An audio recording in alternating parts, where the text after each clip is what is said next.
Shalom, Yasharal. Welcome to Shamara Yasharal today. Thanks for joining me. Today we're going to be talking about Babylon hardens her heart, healing refused again, and we're going to be going over Jeremiah 51 and 9. Welcome to Shamara Yasharal, a watchwoman on the wall for the royal house of Jacob. Solom and Baruq, royal family, all praises to the Most High Yahuwah, and glory to our Mashiach Yahusha, our King. Thanks for joining me today. Before we get started, I just want to do a small little,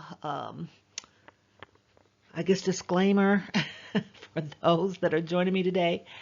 I'm going to be going over and talking about Africa and what's happened this week. I'm on cloud nine. I've been on cloud nine all week. I'm so excited what happened this week.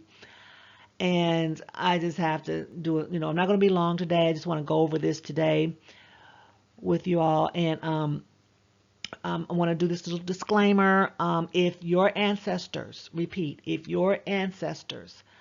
did not ever step foot on the continent of Africa, this presentation is probably not for you. If your DNA does not have African in it, if you are an original native with no African DNA on the continents of the Americas, this presentation is probably not for you. I don't want to get anyone triggered. It seems like the word Africa, people just flip out. I'm seeing more pushback from melanated people than I am from the other folk, and it just breaks my heart that they should be happy for the Hebrews that came over on the transatlantic slave trade, that they're finally getting some recognition that, that happened to them, and, that the Most High is moving. This is the Most High doing this. You should be praising the Most High that He is working in our favor. Just so disappointed. I'm really disappointed and heartbroken. What I'm saying that, this the pushback of our people, they should be happy for us. They should be praising the Most High about what's happening. It's all prophetic. It's very prophetic. And so I'm going to be talking about Africa. It wasn't called Africa then. It was the land of Canaan. We lived among the Canaanites, the Hamites, the Cushites. We mangled with them. We lived around them. Of course, you're going to have some Hamite blood. So anyway, hopefully this will be edifying to the family, and thank you for joining me.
Okay, so Jeremiah 51 and 9, we tried to heal Babylon, but she could not be healed. Abandon her. Let each of us go to his own land, for her judgment extends to the sky and reaches to the heavens. That was the Septuagint version. I think it's a little different in the KJV, but it means the same thing. Um, Jeremiah 51 and 9 expresses the idea that despite efforts to restore Babylon, it could not be healed, leading to call an abandonment and return to one's own land. This verse reflects the appeal for her to stop the abominable sins, idol worshiping, and injustices to her people, but ultimately, judgment against Babylon prevails due to its sins and immorality. It was futile trying to save it, so it was destroyed. Just like the first Egypt and Pharaoh, these patterns repeat. As you know, I believe that the Bible repeats itself. It's a pattern that constantly repeats itself. Just want to touch on something real quick before I forget. I want to remind a lot of our people that for what happened this week was very profound. It was very prophetic, and for some that they felt like it wasn't, but I believe that it was, and that's just my own opinion. All Africans are not Hamites. That's like saying all Navajo Indians are all Indians. It's like there are like 3,000 tribes in the continent of Africa. It's a massive continent. And we mated with the Canaanites and the Egyptians, which are Hamites. So if you don't have any Hamite DNA in your system, more than likely you're not Yasharal. So that's just my opinion. I could be wrong, but if we were on the continent for hundreds and thousands of years, mating with Egyptians, mating with the Canaanites, mating with the Cushites, mating with the Nubians, we have Hamite DNA. Okay, just wanted to get that out there and say that all Africans are not Hamites and all Hamites are not Africans. Just FYI. And also, just to prove a point, if you tell a Navajo that they're a Cherokee, they'll look at you crazy. Or if you tell a Blackfoot that they're a Choctaw, they'll look at you crazy. Like that doesn't make any sense. So all Indians are not the same. It's like all people from the continent of Africa are not Africans. Okay, got that out of the way. Just wanted to say that real quick. But let's go. All praise to the Most High. Okay, so the kingdom of Judah, if you look on the map, is also Ghana now today. It wasn't called Ghana then. It was the kingdom of Judah, Benjamin, and Levi. That was their kingdom. There's Benin is the kingdom of Benjamin. I mean that's all Levite, Judah, and Benjamin. Okay, that was our people were there. That's where we were. When the Europeans came in and they took people out of the continent of Africa, they were all called Africans. That doesn't mean they were all Africans. It's like coming and getting a Navajo Indian and said they're all Indian from the tribe of the Navajo tribe. It just doesn't make any sense. So just because they called us African doesn't mean that we were Africans. We were Hebrews. Okay, so this was historic and also prophetic. The transatlantic slave trade, the greatest crime against humanity, it passed. But what did it mean? Okay, so let's touch on that just a little bit. On Wednesday, March 25th, 2026, per a release, the UN voted to pass the resolution that those gathered in the UN General Assembly Hall erupted into applause when it officially passed. The resolution received 123 votes in favor, while 3 countries, Argentina, Israel, and United States, voted against, and 52 abstained. The UN also called for reparations, calling them a concrete next step toward remedying historical wrongs. if your DNA does not attach to the continent of Africa, this once again does not include you. This is something that they're doing for the transatlantic slave trade descendants and those Hebrews left on the continent of Africa. So today, the presentation agenda is going to be like background of the transatlantic slave trade, Ghana's resolution at the United Nations World Forum, global reactions and voting controversy, future legal proceedings and claims of crimes against humanity, symbolism, public reaction and moral reflections, biblical law, what happens next, conclusion and final thoughts.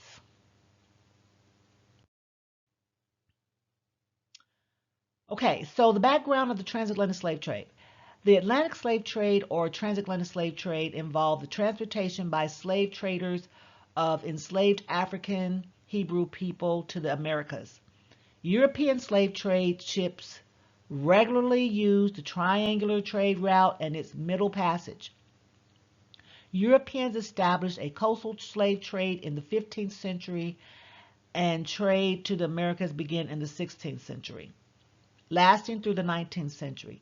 The vast majority of those who were transported in the transatlantic slave trade were from Central Africa, West Africa, and had been sold by West and Central African slave traders to European slave traders, while others had been captured directly by the slave traders in coastal raids.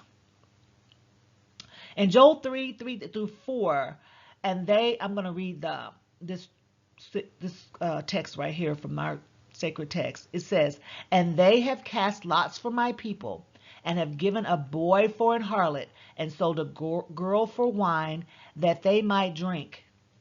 So this was done to the Hebrews on the coastline of West Africa. We weren't Africa, but we weren't Africans per se. We were from the continent of Africa. They called everybody, the Europeans called everybody from Africa, Africans. Okay, so historical overview and scope. Who were these so-called Africans? Those living in Africa were all called Africans or Negroes by the Europeans, even if their tribes were different. There are over 3,000 different tribes in Africa. The slavers called you from whence they stole you. So don't get triggered by this title. They knew that we were Hebrews. They know who they were enslaving. They knew that we, from the transatlantic slave trade on the coast of the continent of Africa, were Hebrews. Scale of the slave trade. The transatlantic slave trade forcibly moved 12 to 15 plus million African Hebrews, spanning 4 centuries, not including the Arab slave trade. European colonial powers. European nations like Portugal, Britain, US, France, Spain, and the Netherlands controlled the trade and benefited economically. Economic and social impact. The trade fueled the New World economies, but caused severe depopulation and warfare in African societies. So this was a massive undertaking by the Europeans and the Arabs on the east side of Africa. And of course the northeast and east side of Africa was they call it the sub-Saharan slave trade. I call it the Arab slave trade.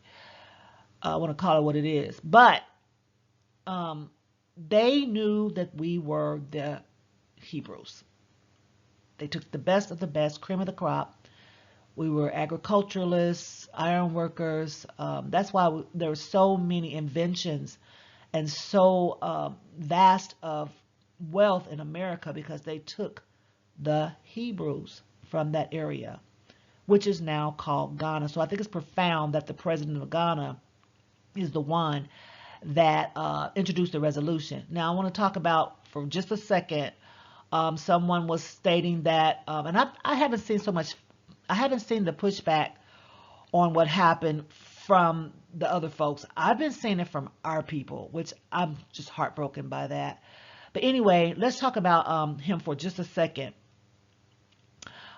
Yes, he did sign a security agreement with the UN, but so did Nigeria, so did Burkina Faso, so did Kenya. They're all signing security. Should they be doing it? No. But they all signed these security agreements with these Europeans. Once the Hebrews are back in the land, that's all going to be taken care of. We're going to kick all of them out. Okay? They're all going to be kicked out. So don't worry. Don't worry. It's going to be okay. Human impact and legacy. Devastating human toll. The slave trade caused destruction of African Hebrew communities and loss of millions of lives, creating deep social trauma on both sides. Ongoing inequalities. Descendants face racial inequalities, systematic discrimination, and ongoing calls for reparative justice worldwide. Cultural and demographic legacy. Cultural diaspora and demographic shift influence social struggles and human rights discussions worldwide. Yes, Babylon has hardened her heart, healing refused. This was massive. As you see the triangle trade there was sugar, tobacco, slaves, guns, rum, repeat. They did this for hundreds of years. Previous international recognition and reparation debates. UN recognition of slavery. The UN acknowledges that transatlantic slave trade through documents and commemorative days like the International Day of Remembrance enacted in 2006. The International Day of Remembrance of the Victims of Slavery and the Transatlantic Slave Trade was designed to be observed annually on 25th March beginning 2007.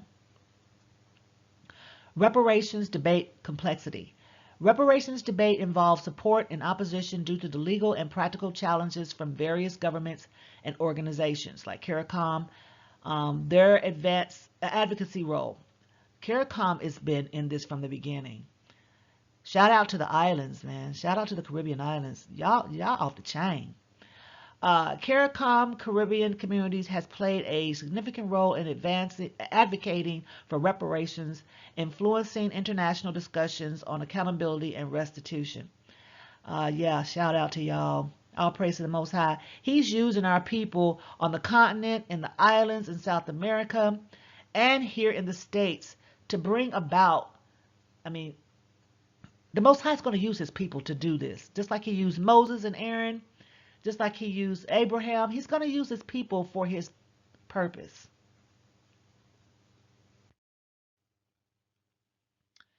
Can the Most High use any person or nation to do his will? The answer is 1,000% yes. Yahuwah has done this time and time and time again. He used nations, prophets, angels, messengers, and even a donkey. In the book of Numbers 22:28 through 30, Yahuwah opened the mouth of the ass, and she says to Balaam, "What have I done to thee that thou hast smitten me this third time?" Uh, he was hitting the donkey. The Most High let the donkey talk. If the Most High wants the rocks to cry out, they will. He can use, and he can do whatever he wants to do what he needs to do. We can't put the Most High in a box and say that he can't use the president of Ghana. He's just a man. He's imperfect. He's not perfect. But he will use, Moses, he killed some. He was a murderer. But he still used him. The Most High can use who he wants to use to do what he wants done. So to say that why is he using the president of Ghana, why not? The Most High can do whatever he wants to do. So who, how, and when he will deliver us is not our call. We should not question how he will redeem his people. We are to trust that he will do what he said he will do. That's it. Trust Yah, not man. Ruach understanding versus carnal understanding. What we are witnessing is prophetic, and not all will get the true meaning of what's happening. When I read the sacred text, I see the Most High's hand all in what is on the front pages of the daily news. I'm not the only one, I'm sure. How the Most High does this is not going to be up to us to decide.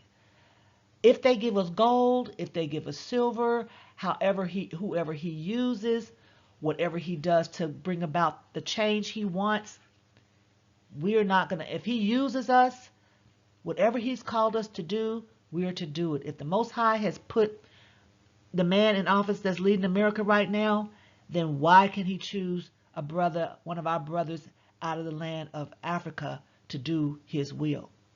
So in Zephaniah 3:20, at the time I will bring in your eyes, at that time, I will gather you, for I will give you fame and praise among all the peoples of the earth, when I restore your captives before your eyes, says Yahuwah.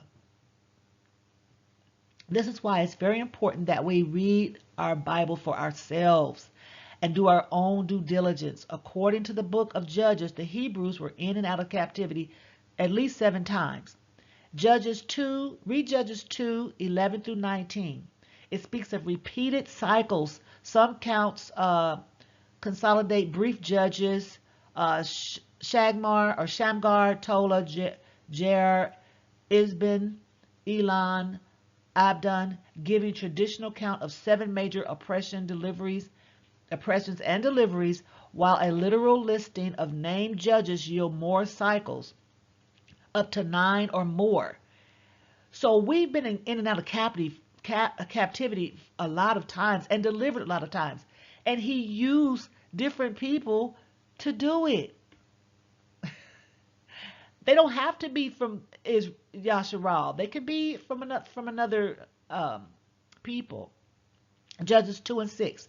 And Yahuwah raised up judges, and the Most High saved them out of the hands of them that spoiled them, and yet they hearkened not to the judges. Our people are stiff-necked.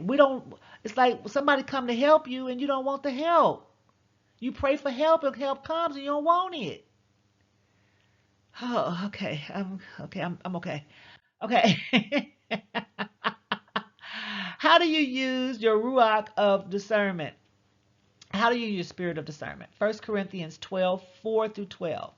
Now there are diversities of gifts, but the same spirit. And there are differences of administrations, but the same master. And there are diversities of operations, but it's the same Aloha or God, which worketh all in all.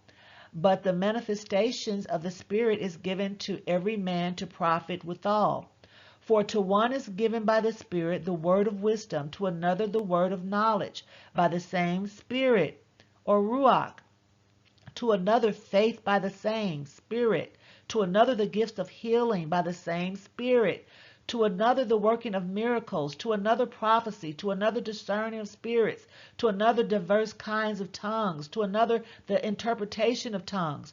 But all these worketh that one and the self-same Spirit, dividing to every man severalty as he will. For as the body is one, and hath many members, and all the members of that one body being many, are one body, so also in Hamashiach. In other words, the Most High may not be calling you to do a certain thing that he calls somebody else to do. Who's to say the Most High is not using the UN like he used Persia or like he used other nations to bring about his will? We can't say that the president of Ghana was not sent by the Most High and just count him out as a Hamite. He may be the way the Most High uses the country of Ghana to bring about his will. So we can't just dismiss him when he's from the land of Judah. That's all I'm saying. Okay, details of the resolution declaring the slave trade as the gravest crime against humanity in history. Classifications as gravest crime in history. The resolution recognizes the transatlantic slave trade as a systematic multi-generational crime against humanity. global acknowledgement and condemnation. It calls for worldwide recognition of this crime and condemns denialism and historical revisionism. Education and remembrance. The resolution urges educational initiatives and remembrance efforts to preserve historical truth and promote healing and reparative justice. Even if they don't give us any money from the states, the Most High is going to give it to us. But this is a petition to the world. The world had a hand in doing what they did. The world needs to see the Most High work his judgment for what they did. It's like going to a courtroom and submitting your, going before the judge and with your petition, submitting your case. We have a case and it's been submitted to the world. And the Most High will do what he's going to do. It's all working just like the Most High wants it to work. We have to believe and trust in him. Opposition to modern slavery and racism. It stresses the moral imperative to combat modern slavery and racism with an unequivocal stance. In Amos 9:14 through 15, the Most High says, I will restore my people, Yasharal, from captivity. They will rebuild and inhabit the ruined cities.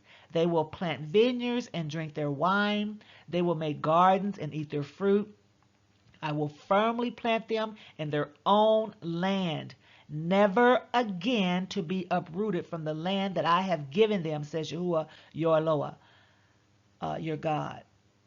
So he's going to restore us. How he does it, just sit back with your popcorn and a nice cool drink and watch him do what he said he's going to do.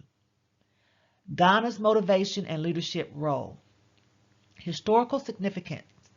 Ghana's role as a central coastal hub in the slave trade shapes its leadership and historical perspective in the initiative. Ghana was not called Ghana at the time of the transatlantic slave trade. It was the location of the tribe of Judah. Europeans renamed every place they conquered. Moral leadership.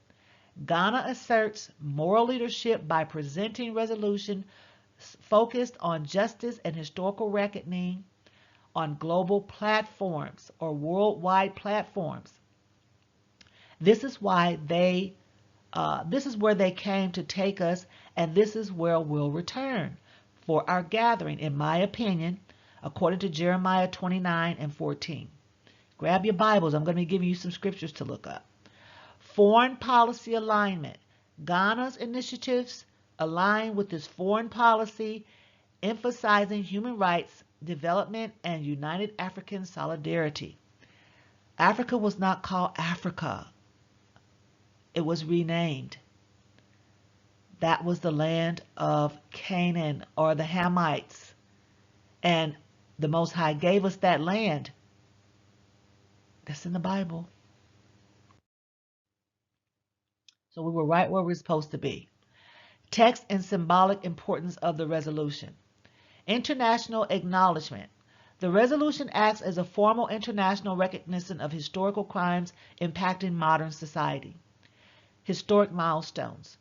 It marks a historic milestone in international law and memory politics, influencing reparative justice discussions, global reflections, and reform. The resolution encourages worldwide reflection on race, history, and justice, prompting educational reforms. The Most High is always reflected on the resolution and the countries that turn their backs on righteous justice for his people. Oh, I don't know if I said that right. Anyway, the Most High has his hand in this. Okay? The countries that turn their backs on the righteous justice for his people will be under strong judgment. So let's just wait on Yah to do what he said he's going to do. He's going to judge the nations, then we come out with great substance. Our petition has been made, not only on earth, but in the heavens. Revelation 18:5. For her sins have reached unto heaven, and Yahuwah hath remembered her iniquities. Babylon just hardened her heart. That's all. That's just Pharaoh hardened their hearts. No, we're not gonna give you reparations. We're not gonna say that that was a crime against you, and that's their argument. The Most High has heard their side. He's heard our side. We have 400 years to back up their iniquities and all the stuff that they did. So the Most High is going to weigh. He's going to weigh, and then we'll see what happens. Anyway, worldwide reactions and voting patterns. UN calls for reparations to remedy the historical wrongs of trafficking enslaved Africans. Not Hamites, the Hebrews. I know people get triggered by that word. I don't know why, but they do.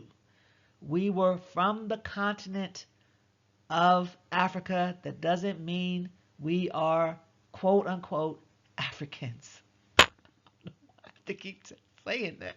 Why I have to keep saying that? Sorry, but I have to keep saying that because some people they see Africans and they just get red in the face.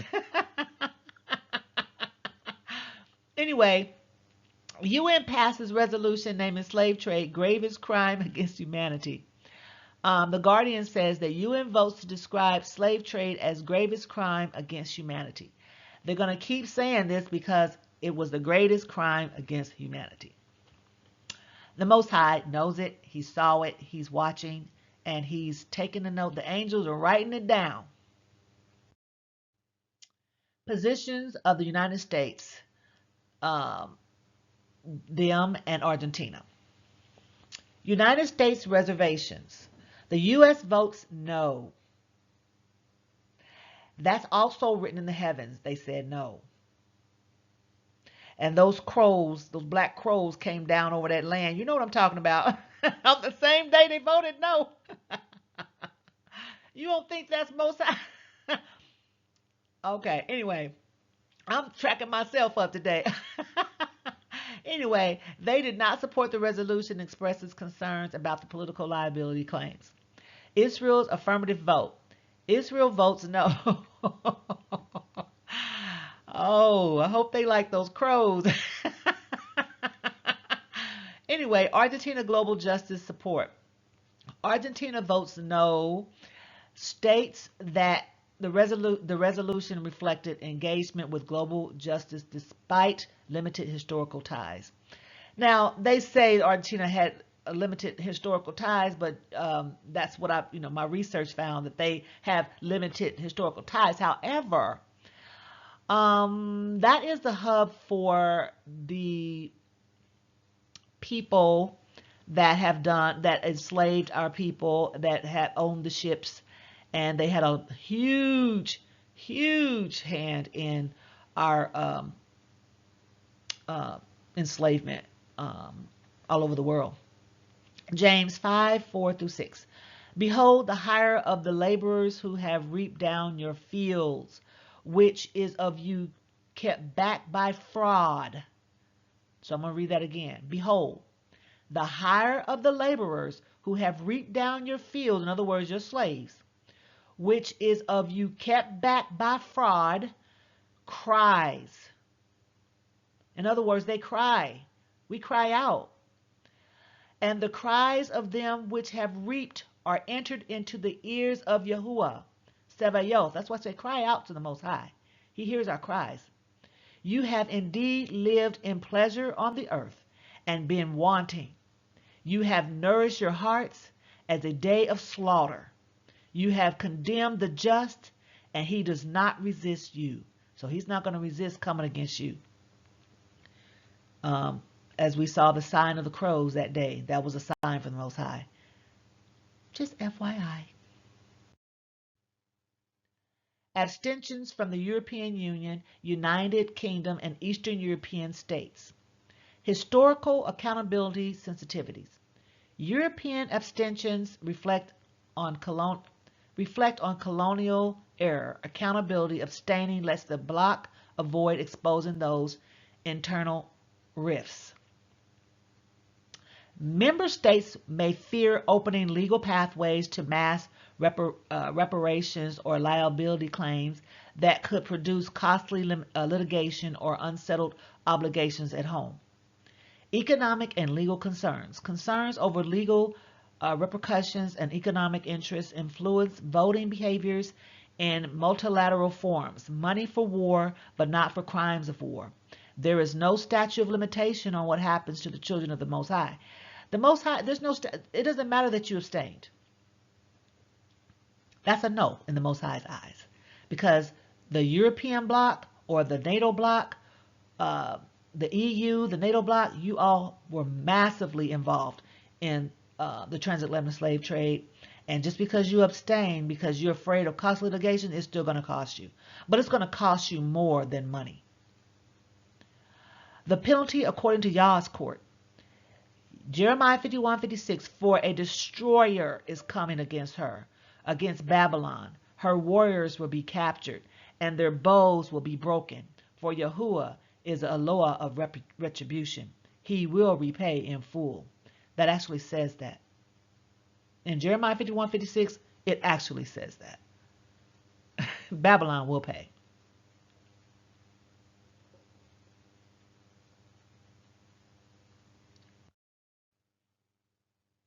International legal proceedings and claims of innocence. Exodus 7:4-5. Pharaoh will not listen to you. Then I will lay my hand on Egypt, and by mighty acts of judgment I will bring the division of my people, the Yasharites, out of the land of Egypt, and the Egyptians will know that I am the Most High when I stretch out my hand against Egypt and bring the Yasharites out from among them. That's Exodus 7:4-5.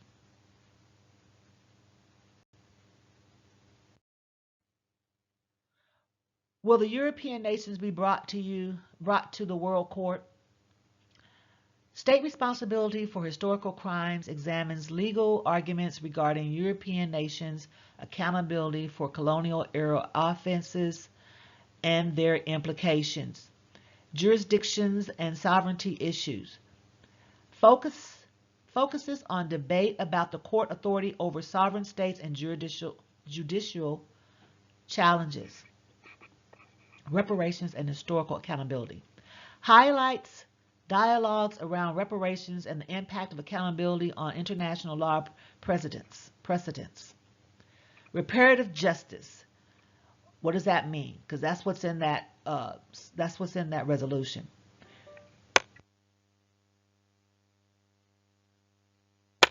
It's a legal and philosophical concept focused on repairing the harm caused by wrongful acts, particularly in the context of criminal behavior, emphasizing accountability, healing, and restoration of victims rather than solely punishing offenders. It seeks to create dialogue between the victims and offenders to promote understanding and reconciliation within the community. This includes their descendants. Remember, there is no statute of limitations on crimes against humanity. If not the land of the law of the land, the Most High's law.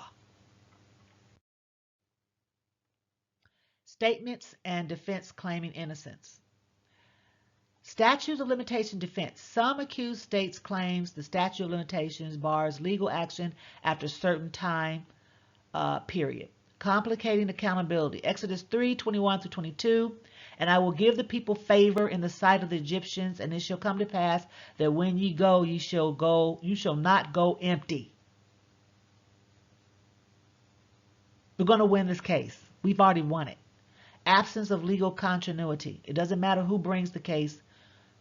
Whoever the Most High uses to bring the case to the world court, it's already been won. The Most High told us this from the beginning. But the world he has to show the world, so they'll know that he's got to show the world he is the Most High. Absence of legal continuity. Arguments emphasize lack of direct legal continuity between historic and contemporary governments to deny liability. Complex ethical debates. Claims provoke debates on collective guilt, historical redress, and evolving international law frameworks. So their claiming innocence doesn't mean anything because it's all written down in their own history books. Potential outcomes and significance for international law. Landmark rulings. Potential landmark rulings may redefine historical responsibility in international law. Impact on reparation frameworks. Outcomes could reshape international reparation frameworks addressing historical injustices. Evolution of legal concepts. Concepts of crime against humanity may evolve through new legal precedents and norms. Influence on international community. Proceedings could guide how global actors address historical injustices and transitional justice. Through the history of the enslavement of Yahuwah's people, the courts have not shown mercy or righteous justice to the children of Jacob. Therefore, the Most High will have to step in. He has already stepped in. Zechariah 11:5. Those who buy them slay them. Those who hold themselves not guilty, and they that sell them say, Blessed be Yahuwah, for I am rich, and their own shepherds pity them not. So in this scripture in Zechariah 11:5 is basically saying, we can buy and sell them, and all praise to the Most High, because I'm rich. Their own people don't even pity them. Yeah, we got those still today. Symbolism, public reactions, and moral reflections. Psalm 37:12 through 13. The wicked plot against the righteous and gnash their teeth at them, but Yahuwah just laughs, for he sees their day of judgment coming. Psalm 37:12 through 13 literally says that.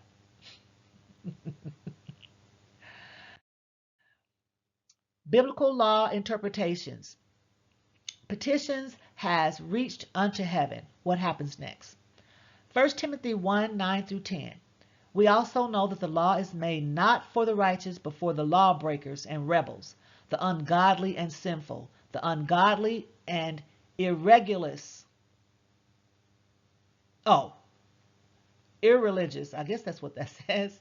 For those who kill their fathers or mothers, for murderers, for the sexual immorals, for those practicing homosexuality, for slave traders and liars and perjurers, and for those whoever else is contrary to the sound doctrine of the Most High. That's in 1 Timothy 1:9 through 10. That literally says that. When you read your scriptures, everything you need to know is in there. It's in there. Divine reckoning and reconciliation. The UN resolution is seen as a call for the righteous reckoning and monetary reconciliation by the courts of heaven. Divine justice and judgment. Scriptural references emphasize divine justice, urging acknowledgement of wrongdoing and judgment. So let's go back to the 1 Timothy 1:9 through 10. It says that we also know that the law is made not for the righteous, but for the lawbreakers. They're breaking the law of the Most High, and the law of the land. Okay, so in conclusion, a unified call for recognition, reconciliation, and reparations. Historical impact. The transatlantic slave trade has left a profound and enduring legacy affecting societies worldwide. The Most High scattered us to the four corners of the earth, so we had to come to the earth, to the court of the world, to hear this petition. And that's exactly what the Most High wanted it to be. And that's how it went. Global Leadership Initiative. Ghana's leadership in proposing a UN resolution reflects bold action toward international recognition of historical injustices.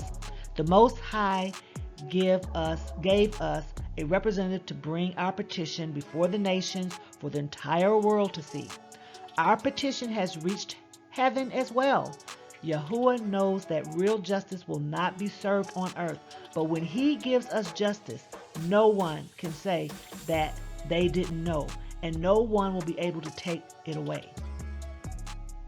Path to reconciliation. Collective moral reflection and international legal efforts foster healing and promote a just future for all. We don't have to trust the president of Ghana, but we should trust that the Most High can use who he wants to fulfill his plan. Nonetheless, Righteous justice will be served.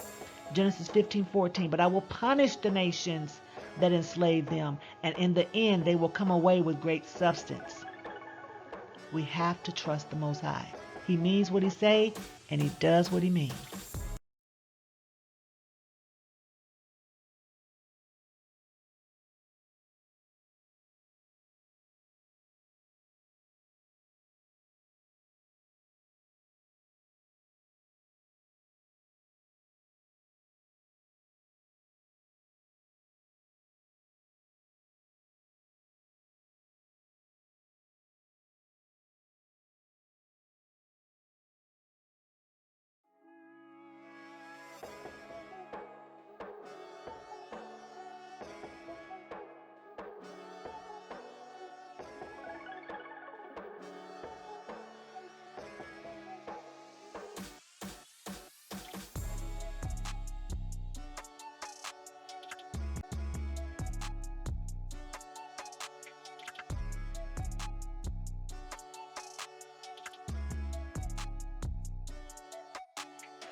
So, all praises to the Most High Yah, and glory to our Hamashiach, Yahushua HaMashiach, our King. All praises to Yahuwah. I love the Most High. I just love him so much. We just need to repent, fast, and pray daily for our deliverance. Time is speeding up, and we are to be looking up. However, the Most High plans to get us out of this, we will have to watch and wait and see. But the pieces on the board are moving. Yah is working in our favor. He will get our great substance, whether it be gold, silver, land, or precious earth minerals, or all four. He will give it to us because he said he would. Hallelujah. Thank you for hanging out with me today, family. Solom and Baruq to Yasharal in all four corners of the earth. Before I go, there was something I wanted to just make a note of. This is the Passover season, and I wanted to just say that the fact that all this is happening during Passover season is prophetic. Okay, and it's also, we're in our Jubilee. This is the 250-year anniversary of the U.S. The resolution, also World War III is happening. So all this is prophetic, happening all at the same time. So look up Yasharal. We don't have long here in this land. The Most High said he's going to take us out with great substance. I believe him. I trust him. And so should you. All praise to the Most High. Have a Baruch rest of your week. Shalom.